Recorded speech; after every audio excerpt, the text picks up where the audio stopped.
오늘 말씀은 우리가 평소에 많이 잘 접하지 못하는 그런 개념들을 다루고 있습니다. 바로 절기라고 하는 것이죠. 이 시대에는 우리가 절기를 구약 시대 그 절기를 지키고 있지는 않습니다. 그래서 잘 접하기가 어려운 것이죠. 하지만 구약 성경을 보시면은 우리가 수차례에 걸쳐서 하나님께서는 이 절기를 꼭 지키라고 명하고 계시거든요. 이 절기가 중요한 까닭은 이 절기가 사람이 만든 것이 아니라 하나님께서 만드신 것이기 때문이에요.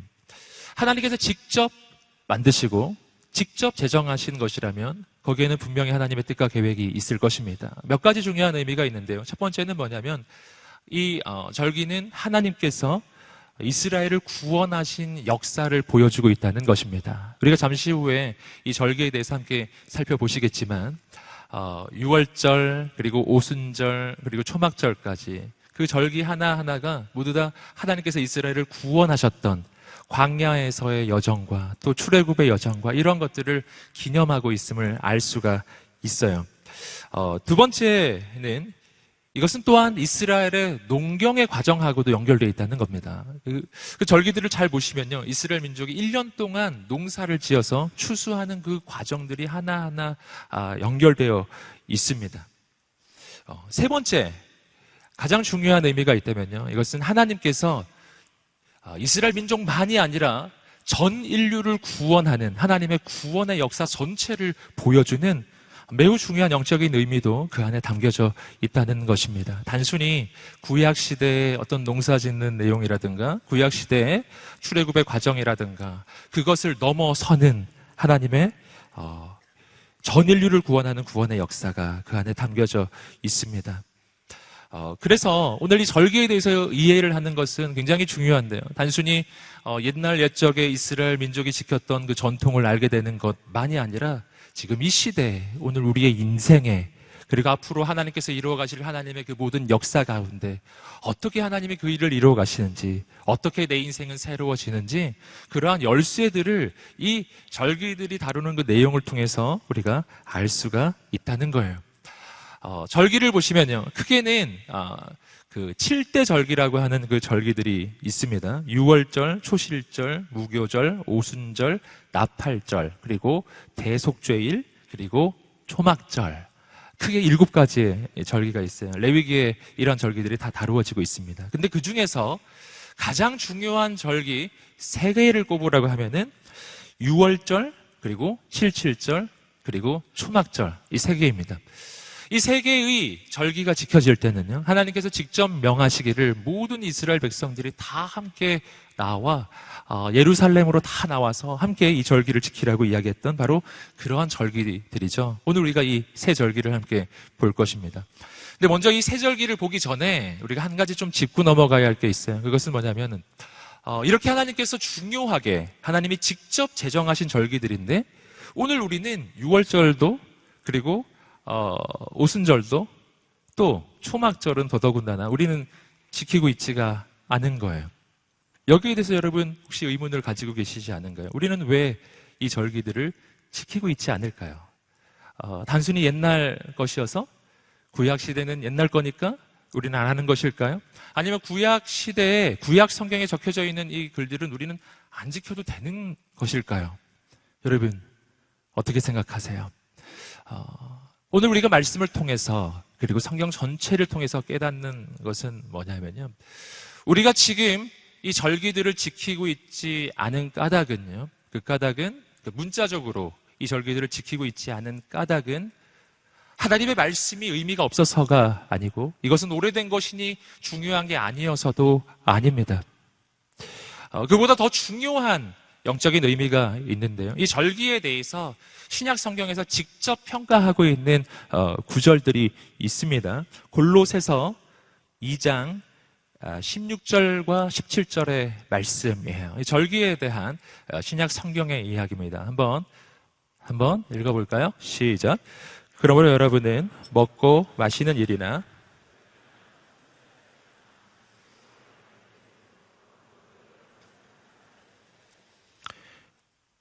이런 것들은 앞으로 올 것들의 그림자일 뿐이요 그 실체는 그리스도께 속해 있습니다. 자, 이 말씀을 잘 보세요. 16절에서는 여러 가지 절기들을 언급하고 있습니다. 이 절기들에 대해서 사람들이 여러분을 판단하지 못하게 하십시오 라고 이야기하고 있죠. 여러분, 왜 이런 이야기를 하고 있을까요? 그것은 오늘 우리가 가지고 있는 이 의문, 이 문제에 대해서 초대교회 당시에도 동일하게 가지고 있었다는 것이죠. 초대교회 당시에도 구약시대부터 내려오는 그 절기들을 신약의 이 교회들은 더 이상 지키지 않기 시작했거든요. 그러니까 사람들이 의문을 가지고 질문을 던졌겠죠? 사람들이 의문을 가졌을 거예요. 거기에 대한 이야기입니다. 사람들이 절기에 대한 문제를 가지고 여러분을 판단하지 못하게 하십시오. 왜 그런가? 왜냐하면 이 절기들은 그림자이고 실체는 그리스도이시기 때문이다. 할렐루야. 함께 따라해 보겠습니다. 모든 절기는 그림자이고 실체는 예수 그리스도이시다. 아멘.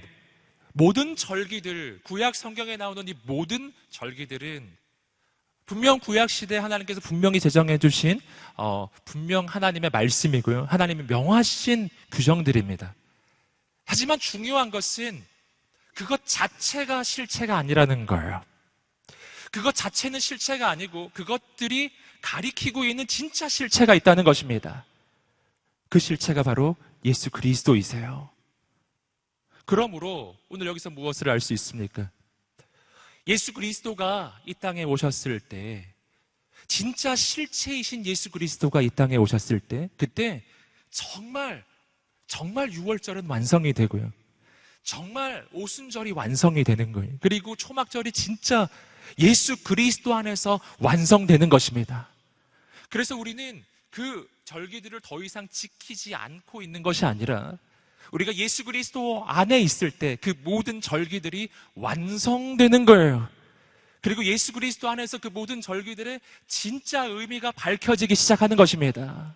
할렐루야. 여러분, 그래서 오늘 우리가 이 절기들을 공부할 때 아주 중요한 것은 뭐냐면요, 이 절기를 공부한다는 것이 단순히 옛날 옛적에 이스라엘 백성들이, 이스라엘 민족이 가지고 있었던 고유 명절, 풍습을 공부하는 그런 정도 수준이 아니라는 것입니다. 여러분, 6월절도 예수 그리스도를 가리키고 있는 거예요. 그리고 오순절도 예수 그리스도를 통한 하나님의 역사를 가리키고 있어요. 그리고 초막절도 예수 그리스도를 통하여 이루어질 하나님의 나라를 가리키고 있는 것입니다. 모든 절기는 다 예수님을 가리키고 있는 거예요. 그리고 그 주님 안에서 이 모든 것은 완전하게 이루어집니다. 그래서 예수님께서 십자가에 달리실 때 그 십자가상에서 뭐라고 외치셨어요? 다 이루었다. 그 말 안에는 여러 가지 의미가 담겨집니다. 구약 성경에 나오는 그 모든 율법의 요구를 우리는 다 이룰 수가 없으나 예수 그리스도께서 우리를 대신하여 다 이루어 주셨습니다. 구약 성경에 나오는 그 모든 제도들, 제사들, 6월절, 절기들, 여러분, 여러 가지 지켜야 할 규정들이 많이 있었습니다. 여러분, 레위기에 나오는 제사들도 다 마찬가지잖아요. 우리 그 제사들 왜 안 드리고 있는 것이죠? 왜 여러분 오늘 교회 오실 때 어린 양 안 가지고 오셨어요? 옛날 같으면 다 한 마리씩 끌고 오셔야 되는 거예요. 돈 없으면 비둘기라도 잡아와야 돼요. 돈 많으면 소 끌고 오시면 되고요. 그래서 다 한 마리씩 잡아야 되는 거예요. 여기 완전히 피바다가 되는 거죠. 할렐루야. 여러분, 그랬어야 되는 건데 왜 빈손으로 오셨어요? 왠지 아시죠? 우린 지금 여기 빈손으로 온 게 아니에요. 우린 지금 이 자리에 올 때 구약시대에 이스라엘 백성들이 끌고 왔었던 짐승의 피가 아니라, 그 불완전한 짐승의 피가 아니라 2000년 전에 나를 위하여 십자가에 달려 죽으신 흠없으신 온전하신 하나님의 어린 양이 되시는 예수 그리스도의 보혈을 의지해서 이곳에 온 줄 믿습니다. 난 양을 끌고 오지 않았어요. 하지만 난 이곳에 예수 그리스도의 그 십자가를 의지해서 이곳에 온 것입니다. 양보다 더, 여러분, 염소보다, 소보다 훨씬 더 고귀하신 우린 주님 의지해서 오는 거예요. 그래서 레위기에 나오는 모든 제사들은요, 우리가 안 지키는 것이 아니라 예수 그리스도 안에서 그 모든 제사가 완전하게 이루어지고 있는 거예요. 절기도 마찬가지입니다. 모든 것은 그림자, 실체는 그리스도이십니다. 여러분, 오늘 말씀을 통해서 3대 절기, 바로 6월절, 그리고 77절, 그리고 초막절을 함께 나눌 때 여러분, 오늘 우리가 말씀을 통해 예수님을 만나게 되기를 주님의 이름으로 축복합니다. 첫 번째입니다. 6월절을 지키라. 신명기 16장 오늘 읽으셨던 1절과 2절을 먼저 다시 한번 읽어보겠습니다. 시작. 아비벌을 지켜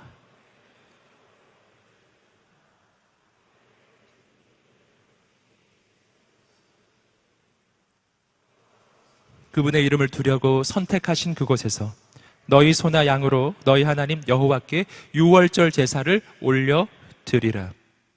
여러분, 6월절에 대해서 오늘 말씀은 그 시기를 말해주고 있습니다. 아비월이라고 부르는 바로 그 시기입니다. 아빕이라는 이 단어는 봄이라고 하는 뜻을 가지고 있어요. 그래서 봄철에 진행되는 것인데 오늘 이 시대의 그 달력으로 하면요 한 4월 정도 되는 겁니다. 6월절은 그 아비월, 날짜도 출애굽기를 통해서 알 수 있는데 14일입니다. 14일, 아비월 14일에 지키게 됩니다. 그들이 6월절 절기를 지키게 된 유래가 있죠. 오늘 말씀에서도 지금 언급하고 있죠. 그분이 너희를 밤중에 이집트에서 이끌어내셨기 때문이다. 여러분, 이것은 출애굽기에서 이스라엘 백성들이 이집트를 나올 때 마지막 10번째 재앙과 관련되어 있습니다. 10번째 재앙은 모든 장자가 죽는 재앙이었죠. 하나님의 심판이 임합니다. 그 하나님의 심판 속에서 살아남을 자가 없어요. 모든 집에 장자들이 다 죽어가는 겁니다. 맏아들들이 다 죽어가는 거죠. 그것은 하나님의 냉혹함을 말해주는 게 아니에요. 이것은 인간의 현실이에요. 죄인은 죄의 삭시 사망이기 때문에 그 결과가 죽음입니다. 모든 집의 맏아들들이 죽어갔지만 그것은 맏아들만의 죽음을 이야기하는 게 아닙니다. 맏아들, 그는 집안의 대표자예요. 그의 죽음은 모든 사람의, 모든 집안의 죽음을 의미하는 것이었어요. 여러분, 그러므로 하나님의 심판이 임하는데 모든 맏아들이 죽는다는 것은요, 이것은 상징적으로 모든 인간이 죽을 수밖에 없는 상태에 있다는 것을 말해주는 겁니다. 그 하나님의 심판이 임하는데 그 하나님의 심판이 임하다가 넘어가는 집이 있어요. 그 심판이 임하지 않고 넘어가는 집, 어떤 집이었죠? 하나님께서 그렇게 하나님의 심판을 면할 수 있는 방법을 알려주셨죠. 1년 된 흠없는 어린 양을 잡아서 그 어린 양의 피를 문설주와 문인방에 바릅니다. 그렇게 피를, 어린 양의 피를 문설주와 문인방에 발라 놓으면 하나님의 심판이 임하다가 그 피를 보고 넘어가는 거예요. 그 피를 보고 넘어가요. 그래서 거기서부터 6월절이 유래가 된 것이죠. 한자로는 너물류, 너물월이 되는 거예요. 영어로는 Passover가 되고 히브리어는 페사흐인데 다 똑같은 뜻이에요. 넘어가다, 넘어가다. 하나님의 심판이 넘어가는 거예요. 뭘 보고? 피를 보고 넘어가는 거예요. 여러분, 하나님의 심판이 임하다가 왜 그 피를 보면 넘어갈까요? 그 까닭은 그 피는 그 집에 재물이 있었음을 의미하는 것이거든요. 분명히 이 집에는 죄인인 그 맏아들이 죽어야 하는데, 그런데 그 맏아들이 죽는 대신에 대신 죽은 재물이 있는 거예요. 그래서 하나님의 심판이 임하다가 대신 죽은 재물을 확인하면 그 심판이 임하지 않고 넘어가는 거예요. 이것이 피의 능력이라고 할 수 있습니다. 여러분, 그래서 이스라엘 민족은요, 다 죽을 수밖에 없는 상황에서 살게 된 거예요. 그래서 오늘 하나님께서는요, 이 6월절을 아주 중요한 절기로 삼으셨습니다. 얼마나 중요한 절기로 삼으셨냐면은 하나님은 이 달을 이스라엘 민족의 역사 가운데 첫 달로 삼으라고 말씀하셨어요. 출애굽기 12장 2절 말씀입니다. 출애굽기 12장 2절 한번 읽어보겠습니다. 시작. 이 달이 너희에게 첫 달, 곧 한 해의 첫 달이 될 것이다. 아멘. 첫 달이 될 것이다. 이 말은 뭐냐면 원래는 첫 달이 아니라는 뜻이죠. 아까도 말씀드렸어요. 이 아비월, 바로 6월절이 지켜지는 이 아비월은 원래는 첫 달이 아닙니다. 오늘날의 달력으로 하면 몇 월이라고요? 4월이라니까요. 4월이 어떻게 첫 달이 돼요? 그런데 그 6월절 사건이 너무 중요해서 출애굽 사건이 너무너무 중요했기 때문에 그래서 하나님은 그 달이 첫 달이다 이렇게 한 거예요. 한 4월쯤 됐는데 자 이제부터는 이 달이 1월이야 이렇게 하시는 거라고요. 하나님은 왜 이 달을 한 해의 첫 시작으로 삼으셨는가? 두 가지 중요한 이유가 있습니다. 첫 번째는 뭐냐면 이 날은 유월절, 첫 유월절이 치루어진 바로 그 날이죠. 그 날은 이스라엘 민족이 새로운 존재로 다시 태어난 날이기 때문이에요. 새로운 존재. 어떻게 새로운 존재가 되었습니까? 아까도 말씀드렸죠. 다 죽을 수밖에 없었는데 살게 된 거예요. 그러니 이제는 새롭게 태어난 것이나 마찬가지. 어떻게 새롭게 태어났습니까? 여러분, 그들은 그 전에 이집트에서 노예였던 존재들이에요. 그런데 이 날을 기점으로 해서 이들은 이집트에서 탈출합니다. 이젠 더 이상 노예가 아니에요. 이집트의 노예였는데 이제는 하나님의 백성으로 다시 태어난 거예요. 그들은 종이었는데 이제 자유인이 된 거예요. 여러분, 이 날은 이스라엘 민족이 새로운 존재로 다시 태어나는 날입니다. 두 번째, 이 날은 이스라엘 민족에게 새로운 역사가 시작되는 날이에요. 그 전까지 이스라엘 민족은 아무런 소망이 없었어요. 노예 상태였으니까요. 미래에 대한 꿈도 소망도 계획도 아무것도 없는 민족이었죠. 하지만 이 날을 기점으로 해서 달라져요. 그들이 스스로 인생의 계획을 세운 건 아닙니다. 하나님께서 그들에게 계획을 세워주셨죠. 여러분, 꿈과 소망과 비전은 하나님으로부터 오는 줄 믿습니다. 하나님이 비전을 주셨는데 어떤 비전이냐면요, 노예로서 살았던 이스라엘 민족이 이제는 하나님의 약속의 땅인 가나안 땅에 들어가 하나님의 나라를 그 땅에 세우고, 그리고 그 땅에서 제사장 나라가 되고 온 세상을 축복하는 축복의 통로가 되는 놀라운 꿈과 계획을 세워주신 거예요. 하나님의 역사는 시작되었습니다. 하나님이 그들을 이집트에서 구해내실 때는요, 계획이 있는 거예요. 여러분, 그런데 오늘 이 6월절의 사건은 아까도 설명드렸지만 그림자입니다. 이 사건 전체는 그림자입니다. 가리키고 있는 실체가 있어요. 예수 그리스도이십니다. 여러분, 어린 양, 6월절 날 죽었던 어린 양은 그림자입니다. 실체가 있어요. 진짜 어린 양이신 예수 그리스도가 우리의 진짜 어린 양이 되십니다. 고린도전서 5장 7절의 말씀은 그래서 오늘 예수님에 대해 우리에게 이렇게 말해줍니다. 한번 읽어보겠습니다. 시작. 여러분은 새 반죽덩이가 되기 위해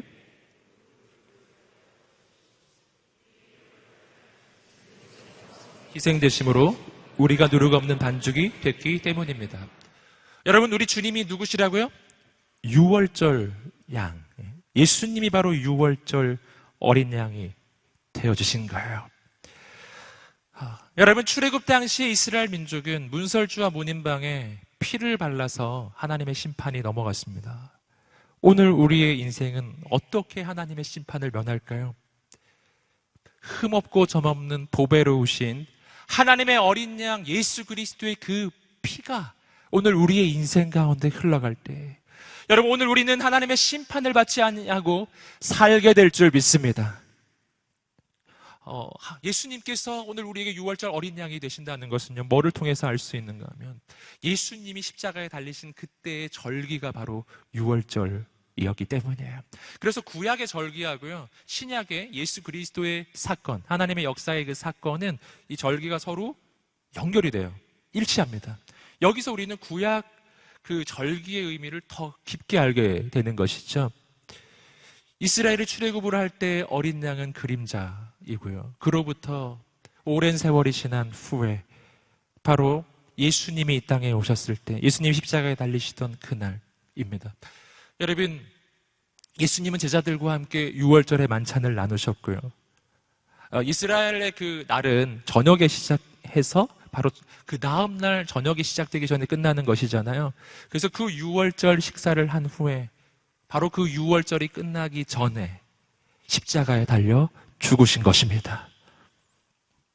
6월절 양은요, 한 가지 중요한 규정이 있어요. 그것은 6월절 양은 절대로 그 뼈를 꺾지 않는 거예요. 출애굽기에 보면은 절대로 그 뼈를 꺾지 않습니다. 그처럼 예수님도 십자가에 달려 죽으실 때 그 뼈가 꺾어지지 아니하였어요. 모든 십자가에 달린 죄수들은 다 뼈를 꺾는 거예요. 확실하게 죽이기 위해. 그러나 예수님은 그 뼈가 꺾이지 않았다고 성경은 증거합니다. 아주 세세하게 예수님이 왜 우리에게 유월절 어린 양이 되시는지 성경은 우리에게 증거해 주시는 것입니다. 여러분, 그러므로 그 예수 그리스도의 그 피로 말미암아 우리 인생에 새로운 일이 일어나요. 아까 말씀드렸던 그 두 가지의 역사가 우리 삶에 일어납니다. 첫 번째, 예수 안에서 우리는 새로운 존재로 다시 태어납니다. 어떻게 다시 태어납니까? 나는 더 이상 죄의 종, 더 이상 마귀의 종이 아니에요. 이집트에서 노예로 살았던 이스라엘 백성이 하나님의 백성으로 거듭난 것처럼 오늘 우리는 죄의 종에서 하나님의 자녀로 거듭나는 줄 믿습니다. 내 존재가 바뀌었다라는 것입니다. 함께 외쳐보겠습니다. 나는 바뀌었다. 나는 다시 태어났다. 아멘. 내 존재가 바뀌었다라는 것이 여러분 오늘 우리에게 믿음이 되기 시작할 때 오늘 우리의 인생은 새로운 삶을 살기 시작할 것입니다. 이스라엘 백성들이 만약에 출애굽을 한 후에도 자기들이 완전히 다시 태어났다는 것을 믿지 않았다면 그들은 여전히 노예처럼 살았을 거예요.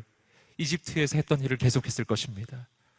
여러분, 그러나 오늘 우리도 마찬가지라는 것이죠. 우리도 예수 믿고 구원받고 하나님의 자녀가 됐지만 그러나 내가 그것을 믿지 않으면 오늘 우리도 여전히 죄의 종처럼 마귀의 종처럼 살아갈 수도 있어요. 난 정말 하나님의 자녀가 됐는데 내가 죄의 종이라고 나 스스로 믿고 있으면 난 그 죄로부터 헤어나지를 못하는 것입니다. 그래서 저는 오늘 이곳에 계신 여러분 다시 한번 격려하고 축복합니다. 내가 죄의 습관에서 헤어나지 못하는 인생이 있다면 무엇을 먼저 해야 하냐 하면 이것을 해야 돼요. 먼저 예수 그리스도를 나의 구원자로 영접해야 합니다. 그 두 번째는 내가 예수 안에서 새로운 존재가 되었음을 믿고 선포해야 합니다. 아멘. 다시 한번 외쳐볼까요? 나는 예수 안에서 새로운 존재가 되었다. 아멘. 내가 새로운 존재가 되었기 때문에 악한 마귀는 내 인생에 더 이상 영향을 줄 수가 없음을 믿습니다. 여러분, 내가 예수 안에서 새로운 존재가 됐다는 것은요, 또 이런 의미를 가지고 있어요. 예수님이 내 모든 죄와 저주와 질병과 그 모든 것을 담당하셨다라는 것입니다. 이사야 53장 5절의 말씀, 우리 다시 한번 이사야 53장 5절의 말씀 한번 읽어보겠습니다. 시작. 그가 찔림은 우리의 허물 때문이요.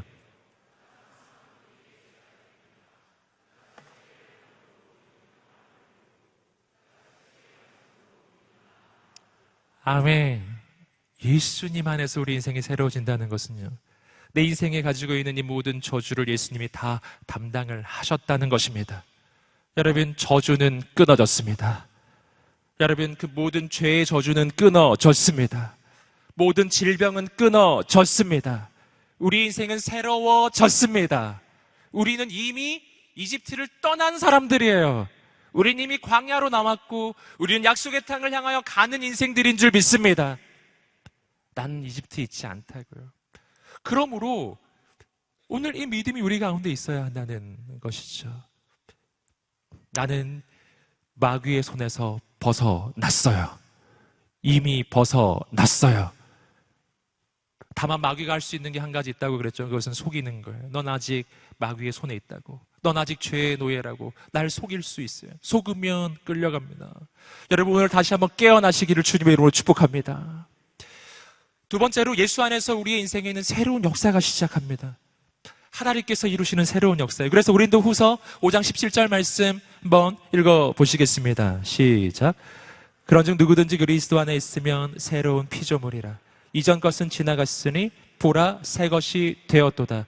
우리는 예수 안에서 새로운 피조물이 되었고 새 것이 되었어요. 새로운 역사가 시작해요. 이집트에서의 역사와 광야 이후의 이스라엘의 역사가 다른 것처럼 내가 마귀의 종된 상태였을 때 내 인생의 역사와 그 이후 주님의 인도를 받을 때 우리 인생의 역사는 다른 것입니다. 말씀드렸던 것처럼 이스라엘을 향한 새로운 계획은 하나님께서 이루어 가시고요, 하나님이 주시는 것입니다. 여러분, 성경을 보시면 예수 안에 있는 사람의 인생이 완전히 바뀐다는 것을 알 수 있어요.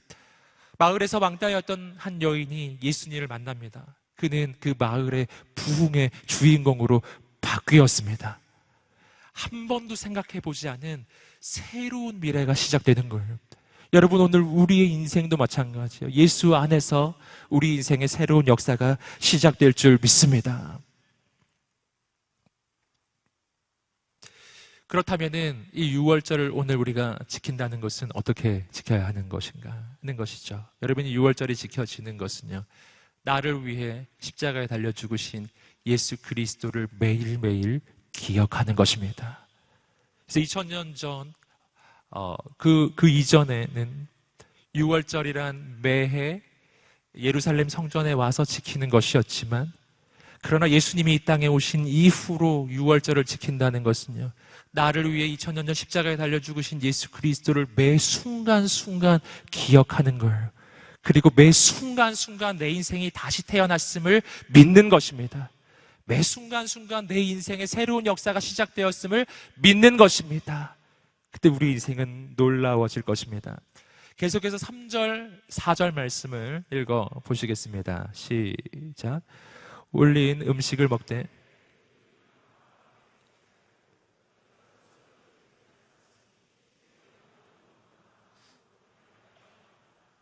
그리하여 너희 평생에 너희가 이집트에서 나온 그날을 기억하도록 하라. 7일 동안 너희 온 땅에서 너희 소유물 가운데 누룩 있는 빵이 전혀 나오지 않도록 하라. 너희가 첫날 저녁 때 제사 드린 고기는 아침까지 남기지 않도록 하라. 이 말씀은요, 6월절에 바로 이어지는 무교절에 대한 이야기입니다. 무교절은 7일 동안 누룩 넣지 않은 빵을 먹는 것입니다. 누룩을 넣지 않았기 때문에 딱딱하고 맛이 없겠죠? 그런 빵을 먹는 걸. 근데 6월절하고 무교절은요, 성경에서 혼용해서 나옵니다. 그래서 우리가 자꾸 헷갈려요. 6월절 자리에 무교절을 쓰기도 하고 무교절 자리에 6월절을 쓰기도 합니다. 왜 이게 혼용되어 있냐 하면은 6월절은 하루 동안 지키는 거예요. 아까 말씀드렸던 아비벌 14일 날 지키는 겁니다. 무교절은 언제 지키는 거냐면요, 바로 6월절이 바로 지난 다음 날부터, 즉 아비벌 15일부터 7일 동안 지켜져요. 그래서 그 두 절기가 바로 붙어 있기 때문에 혼용되는 것이죠. 근데 아까도 말씀드렸던 것처럼 6월절은 하나님의 은혜를 기억하는 절기이거든요. 죽을 수밖에 없었던 내 인생이 새롭게 태어났고 내 인생이 새로운 역사가 시작됐다는 것을 기념하는 절기인데, 놀랍게도 그 다음 이어지는 7일 동안에는요, 딱딱하고 맛이 없는 그 빵을 먹는 걸. 왜 그렇게 하는지 성경이 이야기합니다. 3절 말씀을 보시면 이렇게 됐죠. 너희 평생에 너희가 이집트에서 나온 그 날을 기억하도록 하라. 뭘 기억하라? 이집트에서 나온 그날을 기억하라. 너희가 어떻게 구원받았는지 기억하라. 너희의 인생을 어떻게 하나님이 구원해 주셨는지 기억하라 라는 것입니다. 그것을 어떻게 기억한다고요? 딱딱한 빵을 먹으면서. 여러분, 오늘 우리의 인생에 진짜 위기가 찾아오는 순간이 있습니다. 그것은 고난의 때가 아니라, 어려운 때가 아니라, 진짜 위기는 내 인생의 풍요의 때예요. 여러분, 기도응답이 잘 안 될 때가 아니라, 실은 진짜 위기는 기도응답이 됐을 때가 문제이죠. 그때부터 우리 인생은 진짜 위기를 맞이해요. 성경을 보시면은요, 모든 하나님의 사람들이 무너지는 순간이 있어요. 여러분, 다윗도 언제 무너졌습니까? 그가 인생이 어려울 때, 사울 왕에게 쫓겨다닐 때는 그의 영성이 살아 있었어요. 하지만 모든 것이 평안해졌을 때 무너져요. 그는 죄악 가운데 빠져버립니다. 여러분, 솔로몬도 마찬가지예요. 솔로몬이 처음 아버지를 이어서 왕이 됐을 때, 지금 맞이하고 있는 이 현실이 너무나 두려웠을 때는요, 그는 살아 있었어요. 영적으로 깨어 있었다고요. 여러분, 그러나 모든 것이 평안해졌을 때, 그때 그는 무너집니다. 여러분, 쾌락에 빠지고, 여러분, 우상숭배에 빠져버려요. 여러분, 우리 인생도 진짜 마찬가지죠. 언제가 위험한가? 풍요의 때, 기도응답이 되고 있을 때, 그때 위험해요. 여러분, 그래서 오늘 우리 인생에 뭐가 유익이냐면요, 고난당하는 것이 때로는 그것이 유익이에요. 왜냐하면 그때 나는 하나님을 기억하게 되기 때문입니다. 마치 무교절에 누룩 넣지 않는 그 딱딱한 빵을 7일 동안이나 먹으면서 바로 하나님의 은혜를 기억하는 것처럼 마찬가지예요. 그래서 사도 바울이 이렇게 이야기했죠. 내가 약할 때, 그때가 곧 강함이라. 왜냐하면 내가 약할 때, 내 인생이 어려울 때, 내가 고난을 당할 때, 어려울 때, 그때 나는 내 힘으로는 도저히 살 수 없다는 것을 깨닫거든요. 내 뜻으로는 도저히 살 수가 없거든요. 그래서 그때 나는 하나님을 진짜 의지하기 시작해요. 그리고 그래서 그때 하나님의 역사와 능력을 경험하게 되는 줄 믿습니다. 언제라고요? 약할 때라니. 어려울 때예요. 고난의 때가 하나님의 기적의 때입니다. 여러분, 격려하고 축복합니다. 그래서 사도 바울이 하나님께 그렇게 기도를 했는데 들어주지 않은 기도가 있었어요. 육체에 가시가 있었는데 그걸 하나님이 고쳐달라고 아무리 기도해도 들어주지 않으시는데, 근데 하나님이 그에게 해주신 말씀이 이거죠. 내 은혜가 내게 족하도다. 내 은혜가 내게 족하도다. 족한 은혜. 족한 은혜는 모든 것이 풍성한 은혜가 아니라 부족함이 있는 은혜이죠. 영광만 있는 은혜가 아니라 때로는 고난 속에 경험하는 은혜입니다. 그것 때문에 더 놀라운 하나님의 역사를 보게 되는 것입니다. 여러분, 오늘 우리의 인생이 그런 하나님을 바라보게 되기를 주님의 이름으로 축복합니다. 고난이 있을 때 그 고난을 이기세요. 그 가운데서 더 하나님을 바라보십시오. 계속해서 이어지는 이야기입니다. 5절부터 8절까지 이 6월절을 어디서 지키는지 우리는 말씀을 통해 봅니다. 5절부터 8절입니다. 시작. 너희는 너희 하나님 여호와께서 너희에게 주신 성에서 6월절 제사를 드리지 말고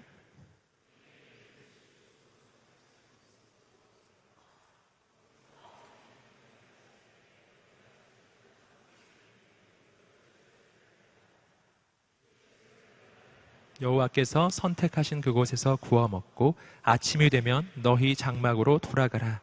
6일 동안은 누룩 없는 빵을 먹고 7일째 되는 날에는 너희 하나님 여호와께 드리는 총회로 모이고 아무 일도 하지 말라. 아멘. 계속해서 6월절 절기를 어디서 지켜야 하는지 보게 됩니다. 너희가 거하는 그 성에서 그 6월절 절기 지키지 말고 어떻게 하라고요? 하나님께서 그 이름을 두시겠다고 결정하신 곳, 하나님이 그 이름을 두시겠다고 선택하신 그곳에 함께 모여 이 6월절 절기를 지키라고 이야기하고 있죠. 그곳이 어디죠? 그것이 어디죠? 그곳은 성막이고요. 성막시대는 성막이고요. 그리고 성전이 지어졌을 때에는 예루살렘 성전을 가리키고 있는 거예요. 그래서 1년에 3차례 6월절 그리고 오순절 그리고 초막절에는 모든 이스라엘 백성들이 다 예루살렘으로 올라오는 겁니다. 왜냐하면 이 말씀 때문이에요. 하나님께서 그 이름을 두시겠다고 결정하시고 선택하신 그곳에서만, 예루살렘 성전에서만 하나님께 6월절 그 절기를 지키라는 거였거든요. 여러분, 오늘 이 말씀은 우리에게 어떻게 적용이 되겠습니까? 지금 예루살렘 성전은 없잖아요. 예루살렘 성전은 무너졌거든요. 여러분, 그 예루살렘 성전이 아닌 오늘 하나님께서 그 이름을 두시겠다고 선택하신 곳은 어디일까요? 이 시대의 성전. 예전에 말씀을 통해서 이 시대의 성전에 대해서 좀 말씀드린 적이 있어요. 이 시대의 성전. 이것은 성령께서 거하시는 거룩한 성전. 고린도전서 3장 16절에 이야기하는 것처럼 너희는 너희 몸이 성령께서 거하시는 거룩한 성전이라는 것을 알지 못하느냐. 여러분, 이 시대의 가장 중요한 성전, 주님 계신 곳은 바로 나의 몸인 줄 믿습니다. 한번 말해보세요. 나는 하나님의 성전입니다. 아멘. 옆 사람에게 말해주세요. 당신이 하나님의 성전입니다. 아멘. 자, 여기서 우리가 이 말씀을 한번 적용해 보겠습니다. 하나님 말씀하셨어요. 6월절 절기는 하나님께서 하나님의 이름을 두시려고 선택하신 거기서만 지키는 걸, 딴 데선 지키는 게 아니에요. 거기서만 지키는 거예요. 오늘 이 시대의 성전, 하나님께서 자기 이름을 두시겠다고 약속하신 곳. 예수님께서 약속하셨죠. 볼지어다 내가 세상 끝날까지 항상 너희와 함께 있으리라. 아멘. 내가 너희와 함께 있겠다. 너는 내 안에, 나는 너 안에. 난 영원히 너와 함께 하리라. 주님이 그 이름을 두실 뿐만 아니라 주님이 친히 임하시는 곳, 그것은 내 영혼이고 내 몸이고 내 인생인 줄 믿습니다. 그리고 이곳에서 뭐가 돼야 된다고요? 이곳은 유월절 절기를 지키는 곳이에요. 유월절 절기는 다른 곳이 아니에요. 내 인생에서, 내 몸에서, 내 영혼에서 이 유월절 절기가 지켜져야 하는 줄 믿습니다. 그건 뭐예요? 예수님이 날 어떻게 구원하셨는지 기억하는 것입니다. 매일매일 예수 그리스도의 십자가 앞에 서는 걸, 매일매일 그 십자가의 보혈로 내 인생이 덮어지는 것입니다. 매일매일 유월절 절기를 지킨다는 것은 어린 양의 피를 바르는 거거든요. 오늘 우리의 인생이 매 순간순간 매일매일 예수님의 보혈로 덮여지기를 간절히 소망합니다. 하나님의 심판이 넘어갈 거예요. 어둠의 권세가 떠나갈 것입니다. 세상에서 가장 강력한 능력, 예수 그리스도의 보혈의 능력이기 때문이에요. 여러분, 두 번째 77절을 지키라입니다. 신명기 16장 9절부터 11절까지 말씀입니다. 읽어보시겠습니다. 시작. 7주를 세는데 너희가 곡식에 낫을 대는 그날부터 7주를 세라.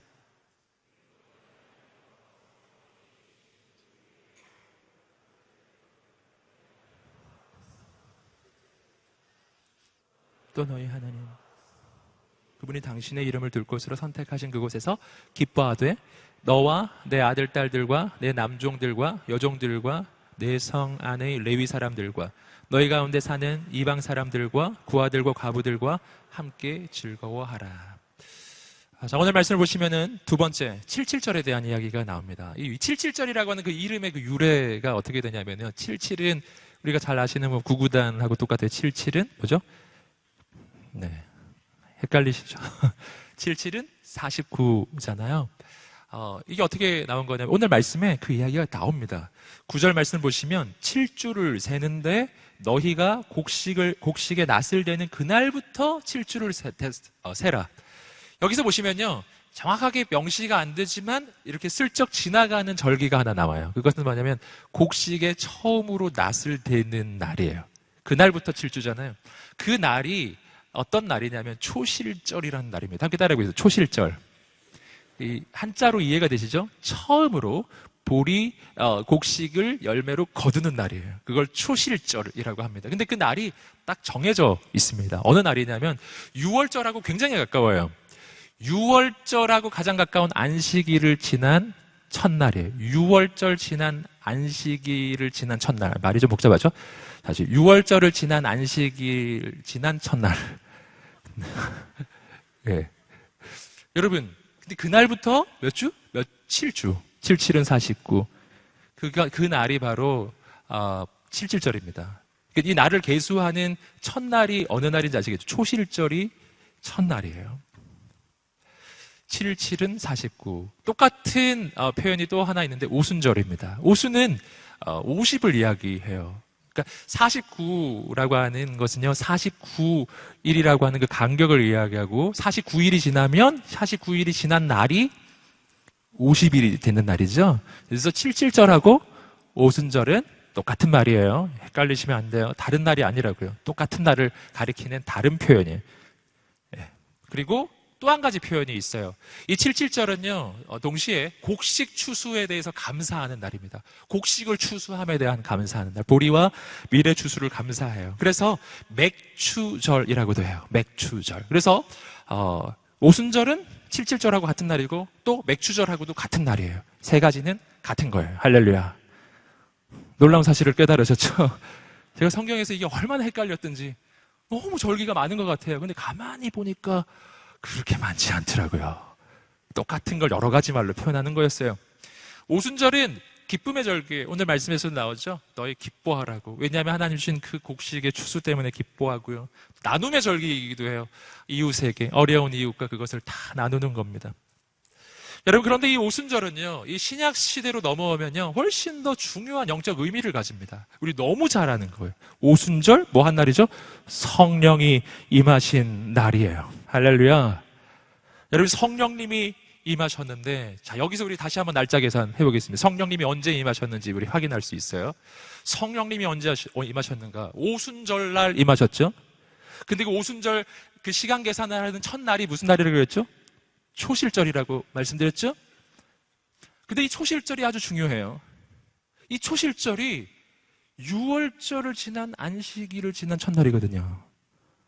여러분, 성령 강림하는 그 해의 초실절은 어떤 날이었을까요?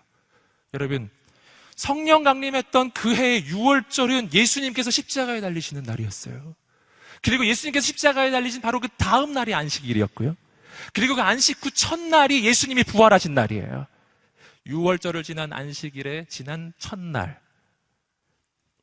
초실절.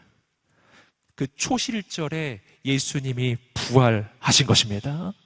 자, 구약절기와 신약의 사건이 연결되는 걸 아시겠죠? 그래서 예수님은 우리를 위한 부활의 첫 열매가 되시는 거예요. 우리는 그분처럼 모두 다 부활하게 될 것입니다. 그리고 그 날로부터 50일이 지났을 때 성령이 임하신 거예요. 할렐루야. 여러분, 성령 사건 너무너무 중요하죠. 너무 잘 아시는 것처럼 오순절 성령 강림의 사건을 통해서 제자들의 인생은 완전히 바뀌었어요. 어떻게 바뀌었습니까? 여러분, 제자들은 예수님 안 믿는 사람 아니었잖아요. 다 예수님 믿는 사람들이었잖아요. 전부 다 예수님 말씀 들었던 사람들이었잖아요. 그런데 능력이 없었어요. 언제 능력이 임합니까? 사도행전 1장 8절이 말하는 것처럼 오직 성령이 너희에게 임하시면 너희가 권능을 받고, 함께 따라해보세요. 성령이 임하셔야 권능을 받는다. 아멘. 뒤집어서 말하면 성령이 안 임하시면 난 권능이 없다는 거예요. 여러분, 권능은 인간의 능력을 말하는 게 아닙니다. 권능은 하늘의 능력입니다. 우리 인생의 변화가 일어나는 거예요. 여러분, 예수님의 제자들이 결정적으로 바뀌는 순간이라고요. 오순절 날이었어요. 자, 여기서 우리는 유월절과 오순절의 차이를 발견하는 거예요. 유월절은 예수 믿고 구원받는 날이에요.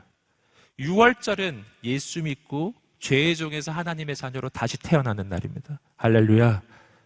유월절은 나의 신분이 바뀌는 날이에요. 하지만 중요한 게 있어요. 신분이 바뀌었다고 해서 능력이 같이 생기는 건 아닌 거예요. 신분이 바뀌었다고 해서 내 삶의 습관이 바뀌지도 않아요. 다만 신분이 바뀐 거예요. 마치 뭐하고 비슷하냐면 우리가 어디 나라로 이민 가는 거 비슷해요. 이민 가면 내 국적이 바뀐 거예요. 하지만 국적이 바뀌었다고 해서 내 삶이 바뀌거나, 내가 김치 먹던 사람이 하루아침에 갑자기 막 버터가 너무 맛있어진다거나 그런 일이 안 일어나요. 여전히 그대로잖아요. 그거와 같아요. 유월절은 예수 믿고 구원받고 하나님의 자녀로 다시 태어나는 날이에요. 하지만 아직 능력이 없는 거예요. 예수님의 제자들처럼. 그래서 오늘 우리에게 뭐가 필요하냐면 성령 강림 사건이 필요합니다. 성령이 임하신다는 것은 우리에게 권능이 임하는 것입니다. 여러분, 성령님이 임하실 때 놀라운 일이 일어나요. 성령님이 임하시면요, 인생의 열매가 맺어지기 시작해요. 여러분, 오순절인 하나님이 주신 곡식 추수에 대해서 감사하는 날이라고 그랬죠. 성령이 오셔도 똑같은 일이에요. 성령이 임하시면 우리 인생에 성령의 열매가 맺어지는 줄 믿습니다. 곡식 추수가 아니라 성령의 열매, 그것을 통해서 사람이 살아나는 역사가 일어날 것입니다. 여러분, 오순절 성령 강림 사건이 가지고 있는 또 한 가지 중요한 의미가 있어요. 이것은 교회가 탄생했다는 것이고요. 그리고 또 가장 중요한 의미가 있습니다. 그것은 뭐냐면 구약 시대에서 첫 번째 오순절 날이 있어요. 구약 시대 첫 번째 유월절이 있었죠. 출애굽 당시에 첫 유월절이 있었어요. 오순절은 뭐라 그랬죠? 유월절 지난 안식일을 지난 첫날부터 50일째 되는 날. 그러니까 대충 날짜 계산이 되는 거예요. 이스라엘 백성들이 출애굽을 할 때 첫 유월절을 치르고 나서예요. 그리고 그로부터 50일이 지난 날, 그날 이스라엘 민족 역사의 첫 번째 오순절 날, 77절 날, 그날 무슨 일이 있었는지 아세요? 그날 성경은 그 날에 대해 말해줘요. 그날 하나님이 이스라엘 민족 가운데 임하셔서 하나님의 율법을 주셨어요. 그래서 여러분, 이 오순절은 구약과 신약이 서로 연결이 되는데, 구약 시대의 오순절은 하나님께서 처음으로 임하셔서 이스라엘 민족과 언약을 맺고 율법을 주신 날이에요. 신약 시대의 유월절은 동일한 바로 그날이에요. 그날 성령님이 임하신 날이에요. 할렐루야. 여러분, 무슨 차이가 있는가 하는 겁니다. 여러분, 구약시대 첫 오순절 하나님이 임하셔서 이스라엘 민족과 맺은 언약이 있어요. 그것이 옛 언약입니다. 그 언약의 내용이 출애굽기 특히 19장 5절 6절에 나오는데요. 읽어보시겠습니다. 시작. 그러니 이제 너희가 내게 순종 내 언약을 지키면 너희는 모든 민족들 가운데 특별한 내 보물이 될 것이다. 온 땅이 다 내 것이지만 너희는 내게 제사장 나라 거룩한 민족이 될 것이다. 너는 이 말을 이스라엘 백성들에게 전하여라. 할렐루야. 옛 언약의 내용입니다. 전제와 결론이 있어요. 너희가 내 언약을 잘 지키면 너희는 제사장 나라가 되고 난 너희 하나님이 되리라. 문제는 뭐죠? 말씀이 문제가 아니라 이스라엘 민족이 문제가 있었어요. 이 언약을 이스라엘 민족이 못 지킨 거예요. 그래서 하나님이 율법 주셨는데 그 율법을 못 지킨 거예요. 그러니 제사장 나라가 될 수가 없고, 그리고 하나님의 백성이 될 수가 없고, 그래서 망한 거예요. 북이스라엘도 남유다도 다 망해버린 거예요. 인간은 실패했으나 그러나 하나님께서는요, 실패한 인간을 그냥 두지 아니하시고 새로운 계획을 세우셨어요. 그것이 새로운 언약에 대한 계획이었습니다. 새 언약에 대한 계획은 예레미야서에서도 약속이 되어 있습니다. 예레미야 31장 31절부터 33절까지 말씀을 읽어보겠습니다. 시작.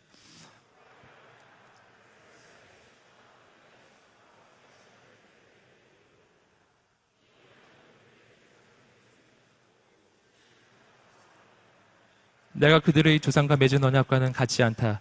내가 그들의 남편이었음에도 그들은 내 언약을 깨뜨렸다. 여호와의 말이다.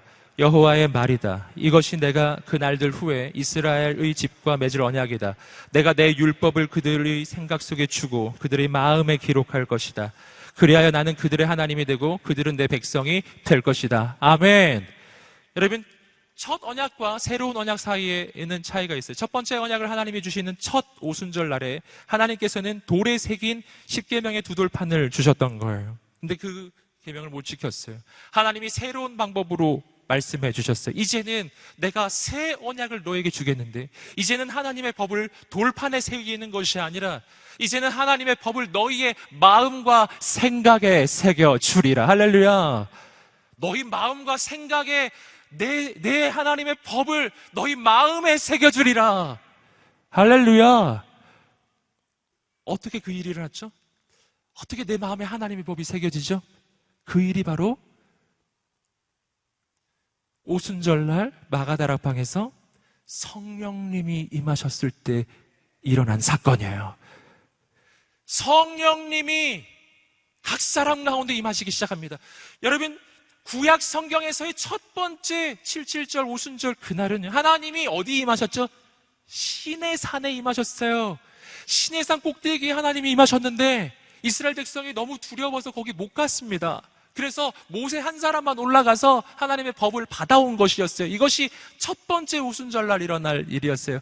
모든 이에게 하나님의 영이 임하지 않았다고요. 그러나 신약시대 예수님이 십자가 부활 그 이후에 오순절 마가다락방에는 동일하게 하나님의 영이 임하셨는데, 저 멀리 시내산 꼭대기에 임한 것이 아니라 우리의 마음 가운데 하나님의 영이 임하신 줄 믿습니다. 그리고 하나님의 영이 내 마음 가운데 오셔서 내 마음을 바꿔주시는 거예요. 내 마음을 하나님의 법을 지킬 수 있는 마음으로, 내 마음을 하나님의 기준에, 그 기준을 따라갈 수 있는 마음으로 바꿔주셔서 오늘 내 인생에 성령의 열매가 맺어지기 시작하는 줄 믿습니다. 새로운 일이 일어났어요. 오순절날 일어난 일이에요. 그러므로 오늘 이 시대 내가 오순절을 지킨다는 것은 무엇을 이야기할까요? 그것은 예수 믿고 구원받고 하나님의 자녀가 되었지만 여전히 무기력하고 무능력한 나의 인생이라면 오늘 우리가 성령을 구하게 되기를 주님으로 축복합니다. 성령님이 임하실 때 우리의 인생은 달라지기 시작할 것입니다. 새 일이 일어날 거예요. 세 번째는 초막절을 지키라입니다. 어떻게 초막절을 지키는가? 12절부터 15절까지 말씀을 읽어보겠습니다. 시작.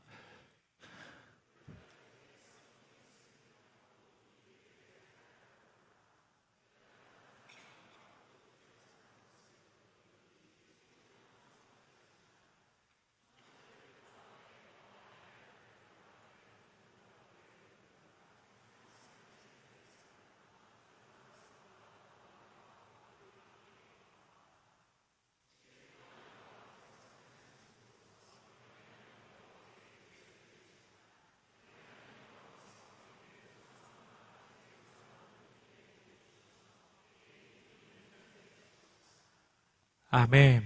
초막절은 시기상으로는요, 오순절 곡식 추수를 지나서 4개월 정도가 지난 시점이에요.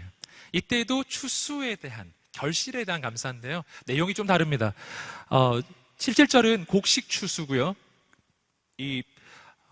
초막절은요, 과일들, 열매에 대한 그 추수에 대한 감사입니다. 그래서 올리브, 포도, 이러한 과일들을 추수한 것에 대한 감사예요.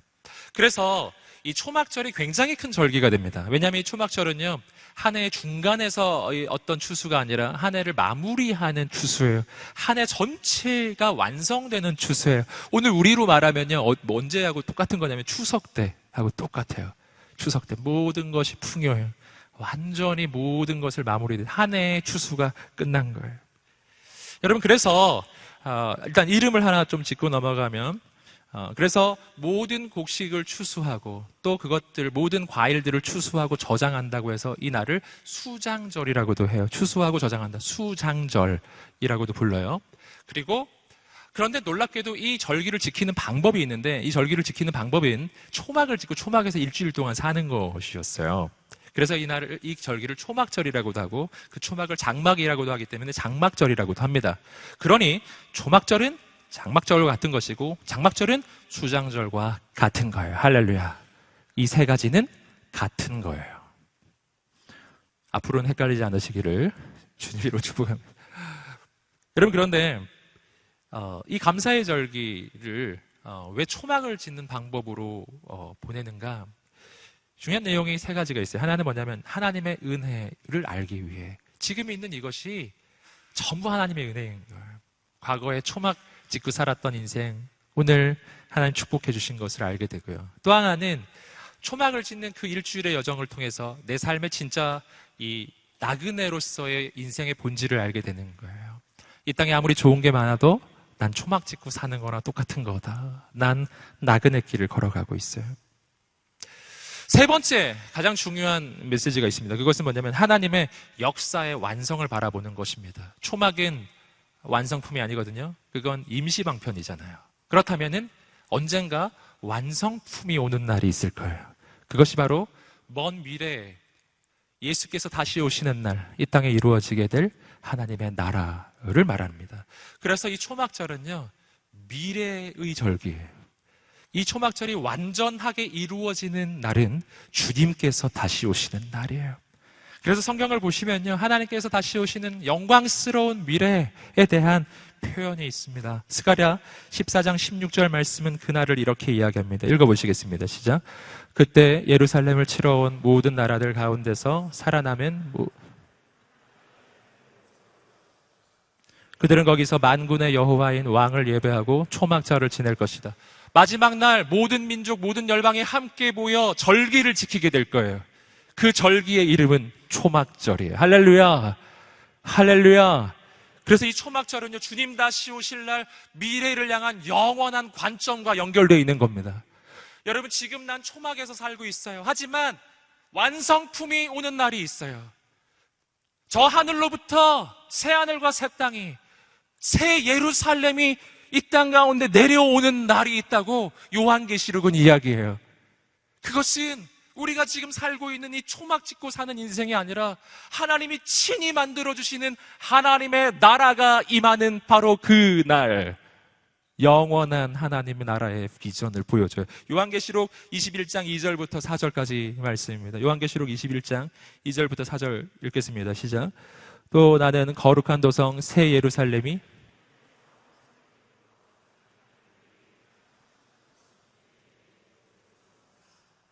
그리고 나는 보좌에서 큰 음성이 말씀하시는 것을 들었습니다. 보아라, 하나님의 장막이 사람들과 함께 있으니 그분께서 그들과 함께 거하실 것이다. 그들은 그분의 백성이 되고 하나님께서 친히 그들과 함께 계실 것이다.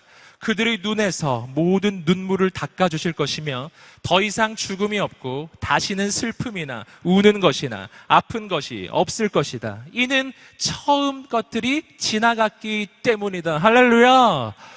초막절은 그림자예요.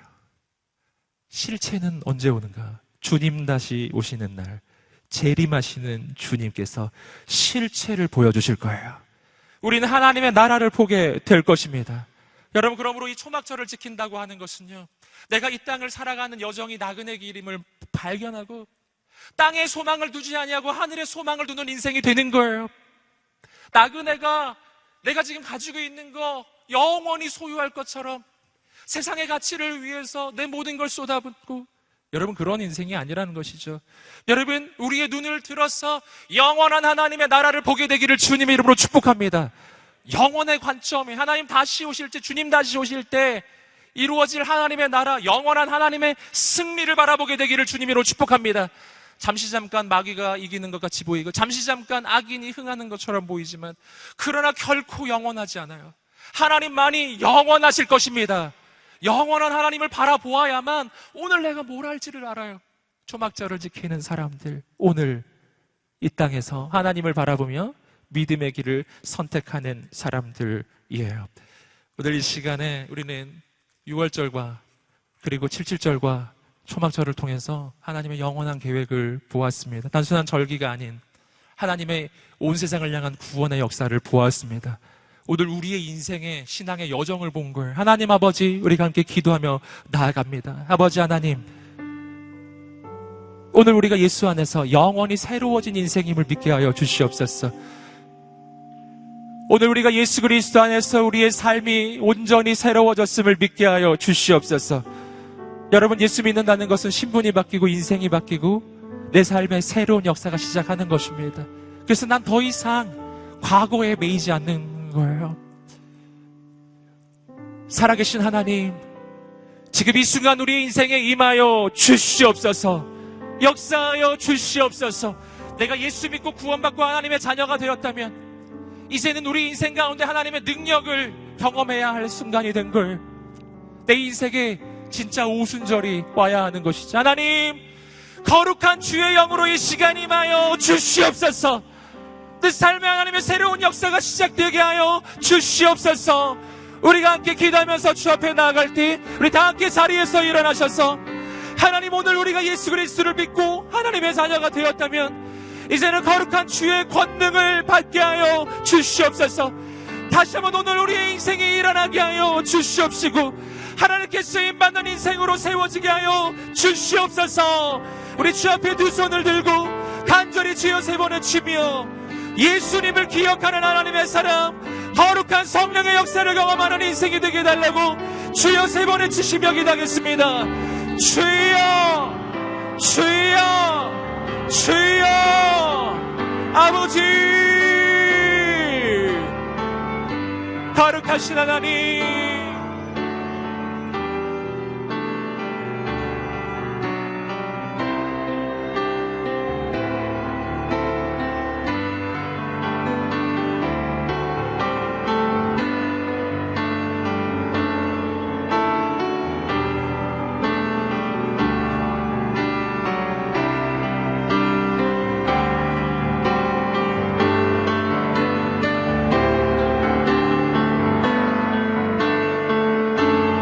아버지,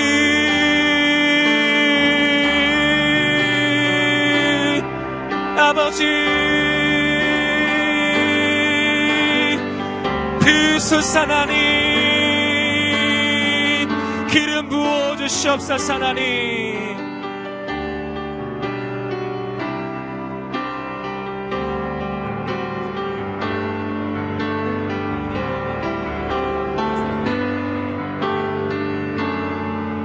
거룩하신 하나님 아버지, 도와주시옵소서 하나님. 역사하여 주시옵소서 하나님. 은혜를 내려 주시옵소서. 주여 부어주시옵소서. 주여 역사하여 주시옵소서 하나님.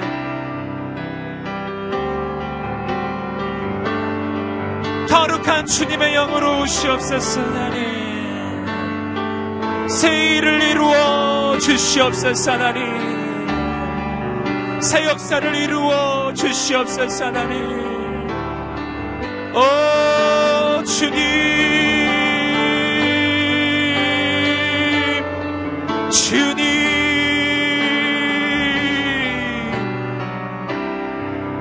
모든 어둠의 권세니 떠나갈지어다.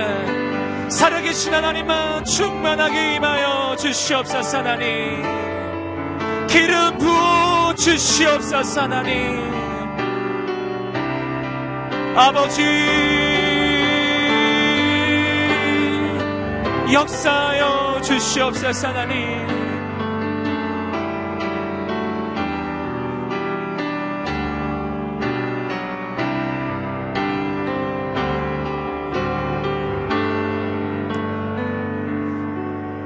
살아계신 하나님, 오늘 우리 가운데 임하여 주시옵소서. 살아계신 성령님, 우리 가운데 임하여 주시옵소서. 하나님, 예수님은 믿지만, 말씀을 들었지만 여전히 능력이 없는 나의 삶 가운데 거룩하신 하나님, 권능으로 임하여 주시옵소서. 권능으로 임하여 주시옵소서. 하나님, 우리의 인생에도 성령의 열매가 맺어지게 하여 주시옵소서. 여러분, 77절은 추수한 곡식을 이웃과 나누는 절기였어요. 오늘 이 시대의 77절, 이 시대의 우순절은 어떤 열매를 나누는 것입니까? 내 안에 맺어지는 성령의 열매예요. 내 안에 성령님이 오셔서 내 삶의 열매가 맺어져야 나를 통해 하나님의 은혜와 축복이 흘러가고 나를 통해 사람들이 살아나는 것입니다. 내 안에 있는 성령님께서 내게 하나님의 은혜를 알게 해주셔야 내가 다른 일을 섬길 수도 있게 됩니다. 하나님, 내 이 부족한 인생을 불쌍히 여겨 주시옵소서. 오늘 우리의 인생이 성령의 열매를 맺게 하여 주시옵소서.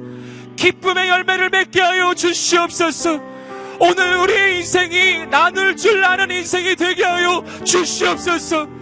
영혼을 살리고 사람을 살리고 이 시대에 하나님의 기쁨을 전하는 인생이 되게 하여 주시옵소서.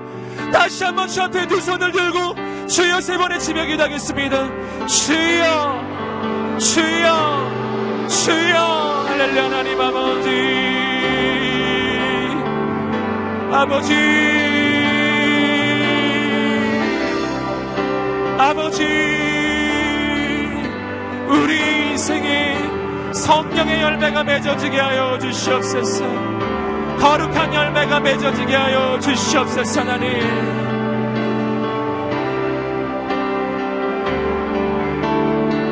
주님, 주님, 주님, 부으소서, 이루소서. 하나님의 역사를 이루소서. 하나님,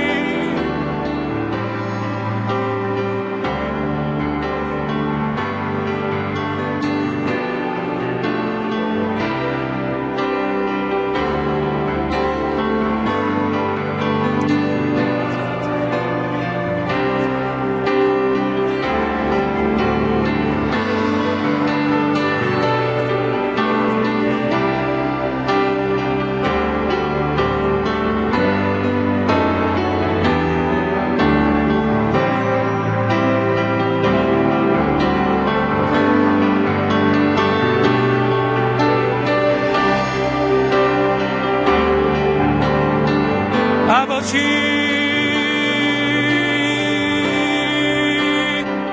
주의 영이 임하시면 우리 인생 가운데 하나님의 새로운 역사가 일어날 줄 믿습니다. 하나님 아버지, 하나님의 새 역사를 이루어 주시옵소서.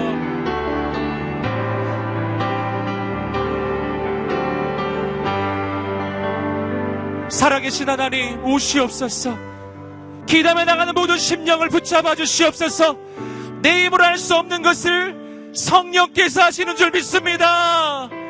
행하여 주시옵소서. 예수 그리스도로 명하는 모든 미혹의 영, 거짓의 영이 떠나갈지어다.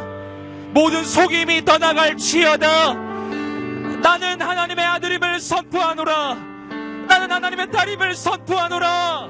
악한 마귀 더 이상 능력이 없음을 선포하노라. 아버지 하나님, 오늘 우리 가운데 오시옵소서. 역사하여 주시옵소서. 믿음을 주시옵소서. 용기를 주시옵소서. 소망을 부어 주시옵소서. 이 시간 우리가 다시 한번 기도하며 나아갈 때 하나님의 꿈을 위하여 기도하겠습니다. 초막절이 먼 미래에 완성될 절기입니다. 주님 다시 오실 때 이 땅에 영원한 하나님의 승리가 선포될 줄 믿습니다. 하나님, 지금 내가 이 땅에 발을 딛고 있지만 하나님의 나라를 향한 비전을 품게 하여 주시옵소서. 하나님의 영광을 향한 비전을 품게 하여 주시옵소서. 그리고 오늘 그 하나님의 나라를 위하여 복음을 전하는 인생이 되게 하여 주시옵소서. 생명을 전하는 인생이 되게 하여 주시옵소서. 하나님의 영광을 위하여 오늘 새로운 선택, 거룩한 선택을 하는 인생이 되게 하여 주시옵소서. 이 땅에 하나님의 부흥을 이루어 주시옵소서. 이 땅에 청년 부흥의 역사를 이루어 주시옵소서. 특별히 우리가 기도하며 나갈 때 이번 주말에 있을 우리 카운트다운 집회를 위해 기도합시다. 하나님, 영원한 하나님의 나라의 영광을 위하여 진행되는 카운트다운 컨퍼런스 가운데 은혜를 부어 주시옵소서. 이 땅에 예배 부흥과 선교 부흥의 역사가 일어나게 하여 주시고 양재성전 가득히 장충체육관 가득히 세상을 변화시킬 거룩한 청년들이 모이게 하여 주시옵소서. 주 앞에 두 손을 들고 간절히 주여 세 번의 지명 기도하겠습니다. 주여, 주여, 주여. 아버지 하나님,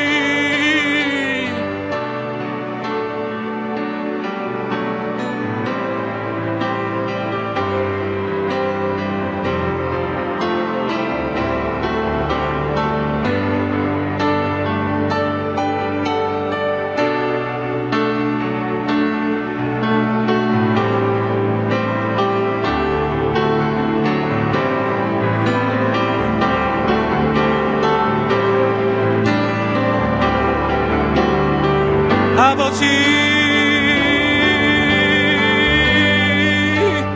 아버지,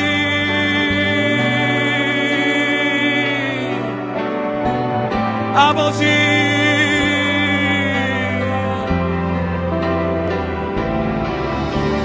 온 세상 가득하리라.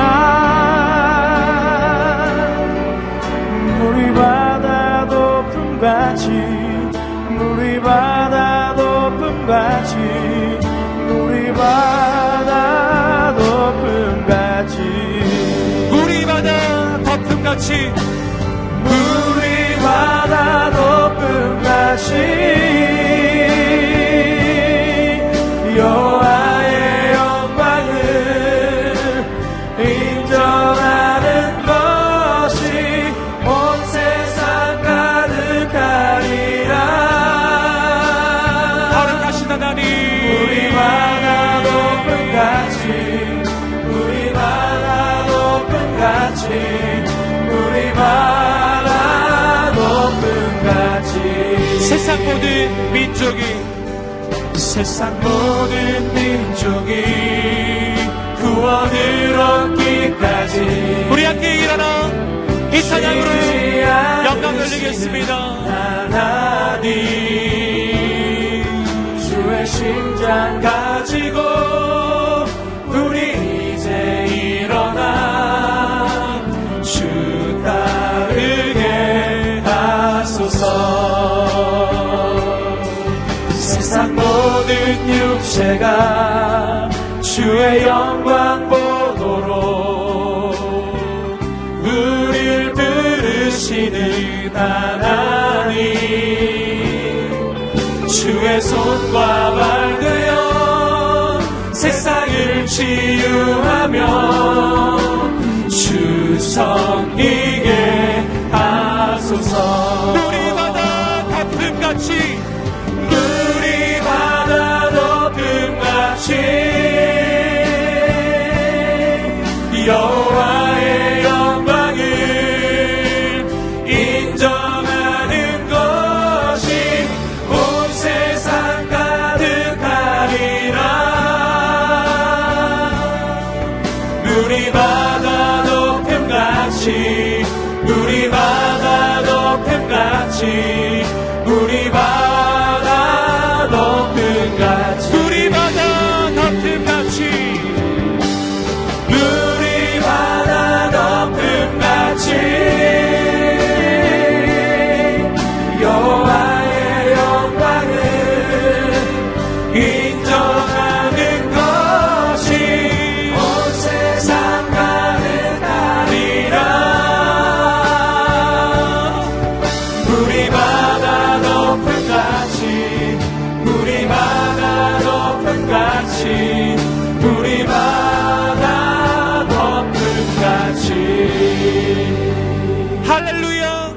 주님의 영광이 온 땅 가득하기를 기도합니다.